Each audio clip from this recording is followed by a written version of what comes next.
સુરતમાં સ્થાનિક સ્વરાજ્યની ચૂંટણીનો પ્રચાર શરૂ થયો છે। ભાજપે ચૂંટણી પ્રચાર શરૂ કર્યો। વોર્ડ નંબર 23ના ભાજપના કાર્યકર્તાઓએ ચૂંટણી પ્રચાર શરૂ કર્યો છે। લોકોના ઘરે ઘરે જઈને ચૂંટણીનો પ્રચાર શરૂ કરવામાં આવ્યો છે। અલગ અલગ વિસ્તારોમાં ભાજપનો ચૂંટણી પ્રચાર શરૂ થયો છે। તો સુરતમાં ઘરે ઘરે જઈને ચૂંટણી પ્રચાર શરૂ થયો છે। વોર્ડ નંબર 23માં ચૂંટણી પ્રચાર શરૂ થયો છે। લોકોના ઘરે ઘરે જઈને ભાજપના કાર્યકર્તાઓ ચૂંટણી પ્રચાર કરી રહ્યા છે। અલગ અલગ વિસ્તારોમાં ભાજપનો ચૂંટણી પ્રચાર શરૂ થઈ ગયો છે। સ્થાનિક સ્વરાજ્યની ચૂંટણીને લઈને પ્રચાર શરૂ થયો। 26 એપ્રિલના રોજ સુરત મહાનગરપાલિકાની ચૂંટણી યોજવા જઈ રહી છે, ત્યારે ભાજપ દ્વારા જોરશોરથી પ્રચાર શરૂ કરી દેવામાં આવ્યો છે। દ્રશ્ય જોઈ શકો છો, વોર્ડ નંબર 23ના છે અને કાર્યકર્તાઓ જે છે હાથમાં પેમ્પલેટ લઈને જે સરકાર દ્વારા કરવામાં આવેલા વિવિધ જે કાર્યો જે છે તેની સમજ જે મતદાતાઓ છે તેમને આપવામાં આવી રહ્યું છે। અલગ અલગ વોર્ડમાં આ રીતના પ્રચાર ચાલુ છે। ત્યારે આપણે હસમુખભાઈ જોડેથી જાણીશું, 26 તારીખે ચૂંટણી યોજાશે અને ડોર ટુ ડોર હાલ પ્રચાર શરૂ કરી દીધો। હા, 26 તારીખ જે મહાનગરપાલિકાની ચૂંટણી યોજાવા જઈ રહી છે એના માટે ભારતીય જનતા પાર્ટીના તમામ કાર્યકર્તાઓ વોર્ડમાં આજે ડોર ટુ ડોર પ્રચાર પર નીકળી ચૂક્યા છે।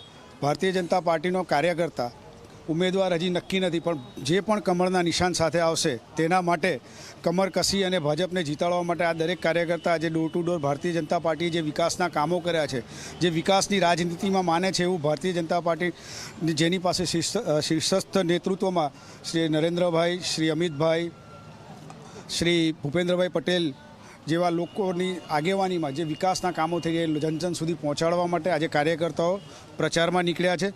સુરતની અંદર મહાનગરપાલિકાનું ભવન એ એક 28 માળનું ભવન, એનું નિર્માણ ચાલુ છે। હમણાં ઓલરેડી એનું કન્સ્ટ્રક્શન થઈ ચૂકેલું છે। અમારે અહીંયા સુરત મહાનગરની અંદર 7 વિવિધ ભાષાઓની અંદર શિક્ષણ સમિતિ દ્વારા શાળાઓ ચાલી રહેલી છે।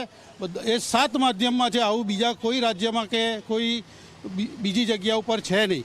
પ્રચાર પ્રસારમાં એક ઉત્સાહ જોવા મળી રહ્યો છે। પ્રચારમાં તો બહુ જ ઉત્સાહ છે, બધાને જ આજે એટલો ઉત્સાહ છે કારણ કે બધા જ ઘર ઘર જઈને સંપર્ક કરે છે અને જે સુવિધા આપણને મળી છે તે બધી સુવિધા બધાને જણાવીએ છીએ। જેમ કે શુદ્ધ જળ મળે છે બધાને, આધુનિક રેલવેનું બધાનું આયોજન કર્યું છે। પછી બસ ડેપો જે આપણા બુઝુર્ગ જે છે 50-60ની ઉંમરના ઉપર એમને ફ્રી પ્રવાસ કરવાનું થાય એવી સુવિધા। અમે અલગ અલગ ઘરે ઘરે જઈને જે પ્રચાર કરી રહ્યા છે ત્યાં ઘરમાંથી ઘણો એવો સારો અમને સહકાર મળી રહ્યો છે અને લોકો કહી રહ્યા છે કે ભારતીય જનતા પાર્ટી આવવાથી એમના અંદર જે વિશ્વાસ છે એ હજુ ઘણો વધશે।